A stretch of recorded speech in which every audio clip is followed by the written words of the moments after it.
दोस्तों हाल ही में मैंने द एंटिटी नाम की एक फिलिपिन मूवी देखी है जो कि एक मिस्ट्री हॉरर मूवी है और इस फिल्म का ओरिजिनल नेम क्वारेस्मा है। ये फिल्म 2019 में रिलीज हुई थी जिसे एरिक मार्टिन ने डायरेक्ट किया है। IMDb पे द एंटिटी को मिले हैं 5.7 स्टार्स आउट ऑफ 10 और बाकी प्लेटफॉर्म्स पे इसकी रेटिंग अवेलेबल नहीं है।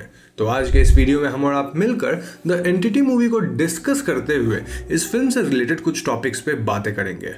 Now before start this video मैं आपको बता दूं कि ये फिल्म YouTube पे भी अवेलेबल है, जिसे देखने का लिंक आपको डिस्क्रिप्शन में सबसे ऊपर मिल जाएगा। So now with that said, let's roll the intro.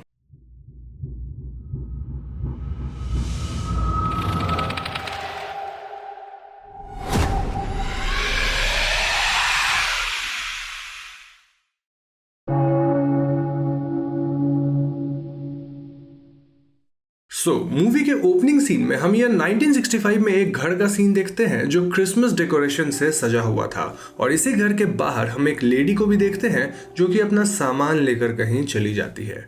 इसके बाद सीन घर के अंदर शिफ्ट होता है जहां हम घर के कपल को डांस करते हुए देखते हैं। अब कैमरा पास ही एक डोर के की होल पे फोकस करता है जहां से एक बच्ची इस कपल को डांस करते हुए देख रही थी and then all of a sudden हमें कुछ स्क्रीम सुनाई देती है, जिसके बाद वो बच्ची देखती है कि डांस कर रहे उस आदमी ने उस लेडी को मार दिया था और अब वो उस बच्ची की तरफ बढ़ता है। यहाँ से सीन शिफ्ट होकर 20 साल बाद यानी 1985 की कहानी पे फोकस करता है जहां हम किसी मबीनी हॉल नाम के हॉस्टल को देखते हैं जिसके सिक्योरिटी गार्ड को किसी की कॉल आती है। इस कॉल पे जो लेडी थी वो किसी लुइस को बुला रही थी। गार्ड लुइस के रूम में जाता और उसे बताता है कि उसके लिए कोई कॉल आया है, लेकिन लुइस इस कॉल को रिसीव करना भूल जाता है। अगली सुबह जब लुइस अपनी क्लास के लिए जा रहा होता है तो उसे वेटिंग रूम में अपनी सिस्टर मैनुएला दिखती है जो कि उसे गुस्सा थी क्योंकि लास्ट नाइट वही लुइस को कॉल की थी। यहाँ मैनुएला सडनली किसी चीज से काफी डरी हुई नजर आती है और वो लुइस से उसे अकेला ना छोड़ने को कहती है। इसी बीच लुइस को हॉस्टल में फिर से कॉल आता है और वो मैनुएला को वहीं रुकने कहकर ये कॉल रिसीव करता है। कॉल पर लुइस के डैड आर्तुरो होते हैं जो बताते हैं कि उसे वापस आना होगा क्योंकि उसकी सिस्टर मैनुएला की डेथ हो गई है। जी हाँ दोस्तों, ये सुनकर लुइस काफी शॉक्ड हो जाता है और पीछे मुड़कर देखने पे उसे मैनुएला अब नहीं दिख रही थी। खैर नेक्स्ट सीन में हम लुइस के घर को देखते हैं जहाँ उसकी मदर रेबेका किचन में काम करते हुए मैनुएला को याद करके रो रही थी। इतने में ही आर्तुरो वहां आते हैं जिन्हें देखकर ऐसा बिल्कुल नहीं लग रहा था कि उन्हें मैनुएला की डेथ से कोई भी फर्क पड़ा हो। इसके बाद लुइस भी अपने घर आ जाता है और अपने पेरेंट्स से थोड़ी बहुत बातचीत करने के बाद भी लुइस को मैनुएला की मौत का एग्जैक्ट रीजन पता नहीं चल पाता। खैर शाम को घर में इनके रिलेटिव्स आते हैं और लुइस को उनके बीच अच्छा नहीं लग रहा था। वो बाहर स्मोक करने चला जाता है जहां एक लेडी उसके पास आकर कहती है कि लुइस को यहाँ वापस नहीं आना चाहिए था। लुइस उस लेडी से पूछता है कि वो कौन है, जिसपे वो लेडी लुइस का हाथ पकड़ के कुछ ऐसा कहती है, जो बाहर है वो अंदर है, जो अंदर है वो बाहर है, कभी भी अंदर मत जाना, सावधान रहना। ये कहकर वो लेडी अपना नाम साल्विया बताती है एंड देन वो लुइस को बी केयरफुल कहकर वहां से चली जाती है। नेक्स्ट सीन में हम लुइस को अपनी सिस्टर मैनुएला के कॉफिन के पास देखते हैं जहां वो कॉफिन का लिड ओपन करके देखने ही जा रहा होता है कि रेबेका आकर उसे डिनर के लिए बुला लेती है। डिनर के वक्त लुइस आर्तुरो से फिर पूछता है कि मैनुएला को क्या हुआ था, जिस पर वो रिप्लाई करते हैं कि मैनुएला मर चुकी है और इस पर और बात करने की जरूरत नहीं है। यहाँ एज ए व्यूअर हम देखते हैं कि लुइस के डैड काफी ज्यादा स्ट्रिक्ट थे और लुइस और रेबेका दोनों ही उनके सामने कुछ भी बोलने से डर रहे थे।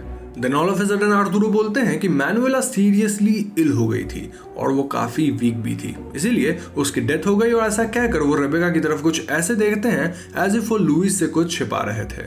तभी अचानक उन्हें अपने ऊपर के फ्लोर से किसी के भागने की आवाज आती है जिसपे आर्तुरो चिल्लाते हैं और इससे वो नॉइज बंद हो जाती है। नेक्स्ट सीन में हम लुइस को अपने रूम में मैनुएला के बेड पर देखते हैं जहां वो उस दिन की बातें याद कर रहा था जब वो पहली बार हॉस्टल जा रहा था एंड मैनुएला इस बात से काफी दुखी थी। लुइस ये सब याद करके रो रहा था, तभी अचानक उसे धक्का लगता है और वो बेड से नीचे गिर जाता है। लुइस इस इंसिडेंट को सपना समझकर अपने बेड पर चला जाता है, बट देन उसे ऐसा लगता है कि मैनुएला के बेड पे कोई और है जो कि हेविली ब्रीथ कर रहा है। ब्लैंकेट हटाने पे वहां कोई नहीं था और इसके तुरंत बाद रूम का डोर अपने आप ही बंद हो जाता है।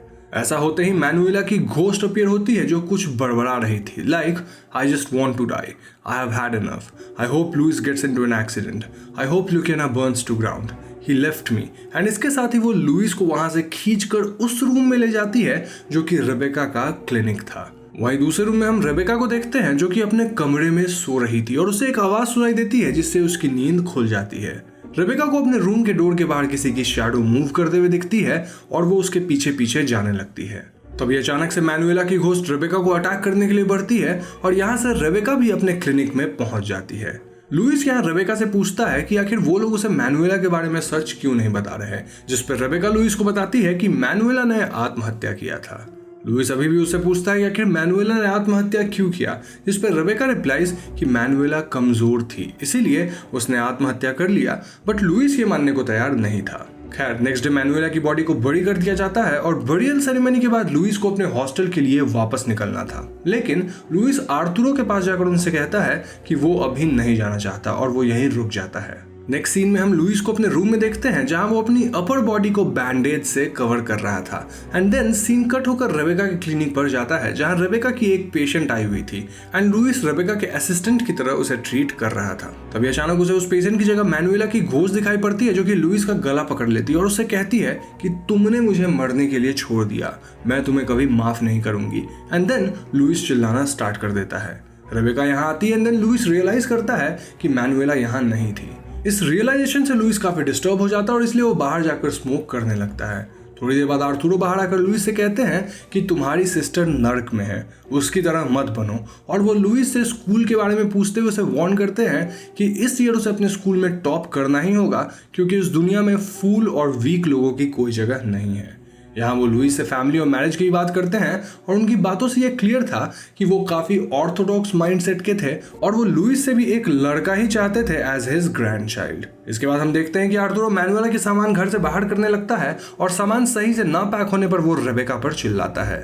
नेक्स्ट सीन में हम रेबेका को लुइस के बाल कट करते हुए देखते हैं जहां लुइस रेबेका से पूछता है कि आखिर कब तक वो आर्थुरो को झेलती रहेगी, वो उसे छोड़ क्यों नहीं देती, जिस पर रेबेका रिप्लाइज कि आर्थुरो बस थोड़ा थक गए हैं इसलिए वो इतना गुस्सा होते हैं। रात को वो लोग हॉल में बैठे होते हैं जब लाइट्स चली जाती है और जब तक लाइट्स वापस आती है तब तक एज अ व्यूअर हम देखते हैं कि पूरे घर में यहाँ वहाँ कुछ घोस्ट्स की बॉडीज हैंग हो रही थी। नाउ लाइट्स के आते ही ये डिसअपियर हो जाती हैं। रात को सोते हुए लुइस के रूम में मैनुएला का बेड अपने आप गिर जाता है जिसके बाद लुइस को ऐसा फील होता है एज इफ उसके ब्लैंकेट में कोई है एंड लुइस के ब्लैंकेट हटाते ही हम वहां एक डिमोनिक फिगर को देखते हैं जो कि all of a sudden disappear हो जाता है। लुइस को एक ट्यून सुनाई देती है जो पास ही में रखे मैनुएला के ट्रंक के अंदर से आ रही थी। लुइस उसे जैसे ही खोलता है मैनुएला की घोस्ट उसे अंदर खींच लेती है और ट्रंक का डोर लॉक हो जाता है। लुइस अंदर से रेबेका को आवाज लगाता है बट देन सडनली उस ट्रंक के अंदर ढेर सारे हाथ अपीयर हो जाते हैं जो कि एकदम लुइस के आसपास थे। फिर अचानक ट्रंक का डोर ओपन होता है और लुइस अपने सामने एक छोटी बच्ची को देखता है जो कि वहां से एक रूम में चली जाती है। लुइस उसे फॉलो करता है और रास्ते में से कुछ आवाज सुनाई देती है लाइक लुइस तुमने बहुत देर कर दी, तुम मेरे लिए नहीं आए, कहाँ थे तुम, इत्यादि। लुइस डाउनस्टेयर्स जाता है जहाँ से कुछ विस्लिंग की साउंड्स आ रही थी जिससे वो बहुत परेशान हो जाता है। फिर अचानक वो साउंड्स अपने आप बंद हो जाती हैं एंड देन हम आर्थुरो को वहां देखते हैं जो कि लुइस को अपने रूम में लौट जाने के लिए कहता है। खैर नेक्स्ट मॉर्निंग लुइस सेल्विया के घर पहुंच जाता है जहां सेल्विया उसे बताती है कि वो उसकी फैमिली या मैनुएला किसी को सही तरह से नहीं जानती है, लेकिन लगभग 20 साल पहले लुइस के घर में एक दूसरी फैमिली रहा करती थी एंड सेल्विया उनके यहाँ काम किया करती थी। वो लुइस को बताती है कि उस घर के प्रीवियस ओनर एक यंग कपल थे जिनका नाम मरीटा एंड जेमी था और उनके 3 बच्चे थे जो कि सभी लड़कियां थी। उन लोगों को इस घर में 1 साल ही हुआ था एंड एक दिन जेमी ने अपनी वाइफ मरीटा और अपनी तीनों डॉटर्स को एक एक्स से मार डाला। सेल्विया बताती है कि मर्डर वाले दिन से पहले जेमी ने उसे छुट्टी पर जाने के लिए कहा था और उसके वापस आने पर उसे पता चला कि वहां क्या हुआ था। पुलिस का कहना था कि जेमी पागल हो गया था, लेकिन सेल्विया का मानना था कि वो घर किसी डीमन से पजेस्ड है। ये डीमन लोगों के माइंड के साथ खेल कर उन्हें डार्कनेस और नेगेटिविटी की तरफ धकेलता है। यहाँ लुइस सेल्विया से कहता है कि वो बस मैनुएला के बारे में जानना चाहता है, जिसके बाद सेल्विया एक रिचुअल परफॉर्म करती है। इस रिचुअल के थ्रू सेल्विया को एक ब्लर्ड विजन आती है जिसमें एक अनजान फिगर मैनुएला को स्ट्रेचर पे बुरी तरह मार रहा था। सेल्विया लुइस को बताती है कि उसे मैनुएला की कोई बिलोंगिंग चाहिए ताकि वो साफ साफ देख पाए कि आखिर क्या हुआ था।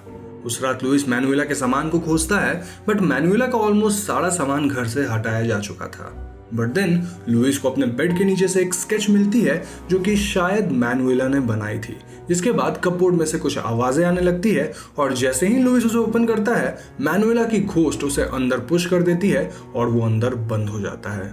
जब वो डोर ओपन करके बाहर आता है तब वो रेबेका के क्लिनिक वाले रूम में होता है, जहां वो मैनुएला को स्ट्रेचर पे पड़ा हुआ देखता है और वो दर्द से चिल्ला रही थी।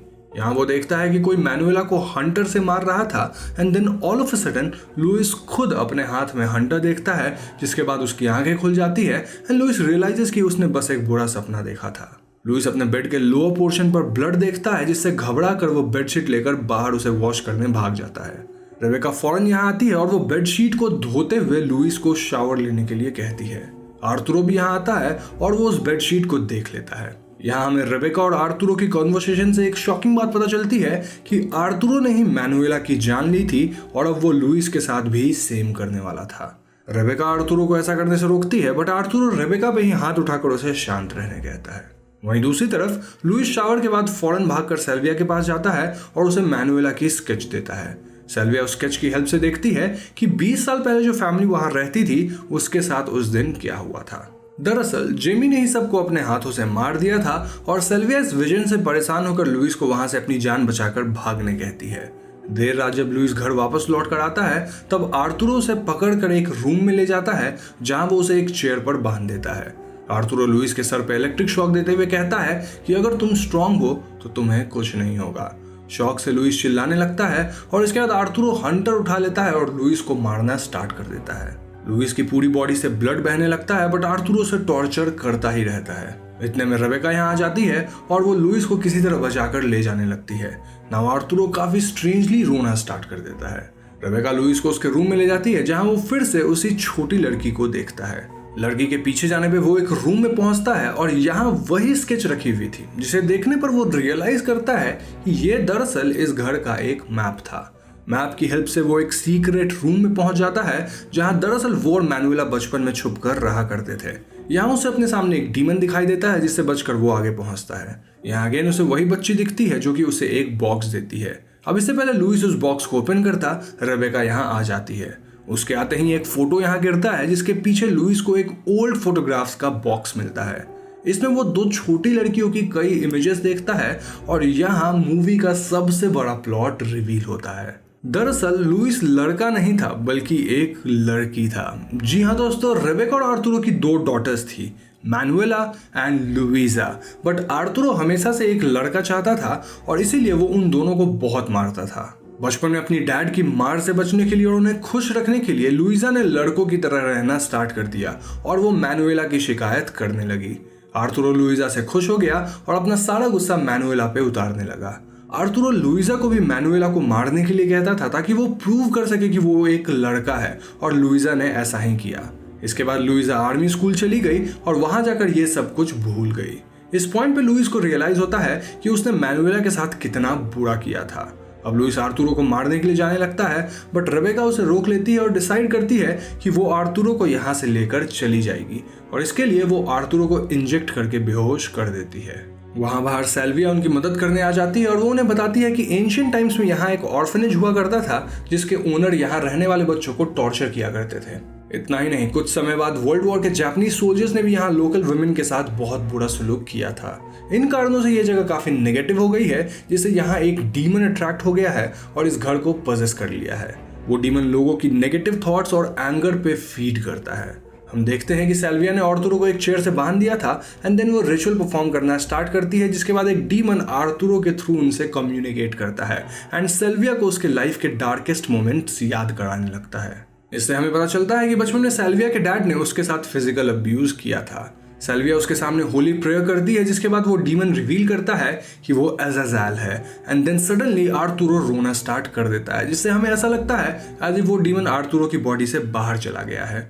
वो लोग आर्थुरो को खोलते हैं, लेकिन ऐसा करते ही आर्थुरो सेल्विया को पकड़ लेता है। अब इससे पहले आर्थुरो सेल्विया या लुइजा को मार देता, रेबेका आर्थुरो को जान से मार देती है, जिसके बाद उस घर में ट्रैप्ड हर सोल फ्री हो जाती है। लुइजा मैनुएला की घोस्ट की तरफ चल देती है और यहाँ वो उसी डीमन की शैडो देखती है, यानी कि उस डीमन ने अब लुइजा को पोजेस कर लिया था। नाउ लुइजा के रूप में डीमन और रेबेका के बीच की कॉन्वर्सेशन से हमें पता चलता है कि रेबेका ने मैनुएला को अपने सामने कई बार टॉर्चर होते हुए देखा था। सो फाइनली उसने एक दिन मैनुएला को खुद ही पॉइजन करके मार डाला ताकि उसकी सफरिंग खत्म हो सके। ये डीमन अब रेबेका को मारना चाहता था एंड रेबेका फाइनली रियलाइज करती है कि जब तक वो ऐसे ही डरती रहेगी अज़ाज़ेल उसके डर पे फीड करता रहेगा और इसीलिए वो भागने की जगह उससे लड़ने का डिसाइड करके अज़ाज़ेल को कन्फ्रंट करती है। इस तरह स्ट्रांगली अज़ाज़ेल की डार्कनेस से लड़ने के बाद वो फाइनली उसे डिफीट कर देती है और पूरे घर में आग लगाकर लुइजा के साथ वहां से निकल जाती है। मूवी के एंडिंग सीन में हम लुइजा को फाइनली एज अ गर्ल देखते हैं और मूवी यहीं पे एंड हो जाती है। तो दोस्तों ये थी द मूवी एंटिटी या फिर क्वारिस्मा की कहानी और अब हम और आप मिलकर इस मूवी से रिलेटेड कुछ छोटी बड़ी डिटेल्स पे डिस्कशन करेंगे।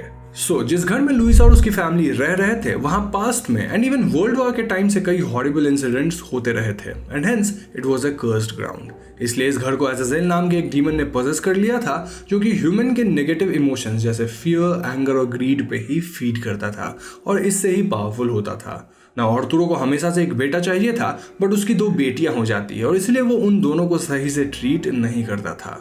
ये डीमन उसकी नेगेटिव इमोशंस पे फीड करना स्टार्ट कर देता है और फाइनली उसे पजेस कर लेता है। साथ ही साथ वो डीमन रेबेका के फियर पर भी फीड कर रहा था जिसकी वजह से वो और पावरफुल हो गया था।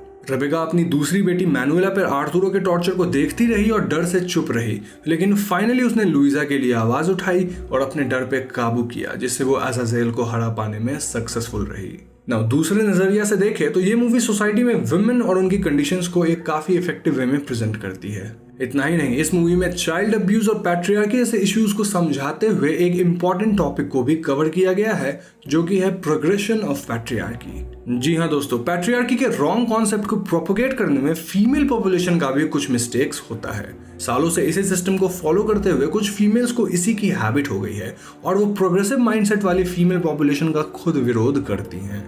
मूवी में रेबेका भी अपने साथ आर्थुरो के खराब बिहेवियर को सहती रहती है एंड देन मैनुएला को भी सफर होते विटनेस करती है बट उसके लिए फाइट बैक नहीं करती और इसी वजह से उसे अपनी डॉटर को खोना पड़ जाता है। फाइनली जब वो डिसाइड करती है कि वो अपने साथ और अपनी बेटी लुइजा के साथ आगे और बुरा ट्रीटमेंट नहीं होने देगी तब वो आर्थुरो के खिलाफ आवाज उठाती है और उसे मार डालती है। Now don't get me wrong here, मैं यहाँ वुमेन को ब्लेम नहीं कर रहा। इनफैक्ट गलती तो मेल की ही पूरी तरह से है। जस्ट दैट कभी कभी लड़कियां भी एक दूसरे को सपोर्ट करने के बजाय पीछे खींचती हैं।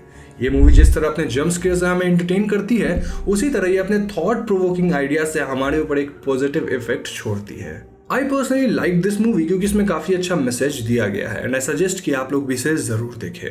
तो दोस्तों ये थी मूवी द एंटिटी की एक्सप्लेनेशन और मुझे पूरी उम्मीद है कि आपको ये वीडियो पसंद आई होगी। अगर वीडियो पसंद आए तो इसे लाइक और शेयर जरूर करें और हाँ, जाने से पहले हमारे चैनल हॉन्टिंग ट्यूब को सब्सक्राइब करके बेल आइकॉन को जरूर दबा दीजिएगा क्योंकि हम अपने चैनल पे ऐसे वीडियोज लाते रहते हैं। पीस।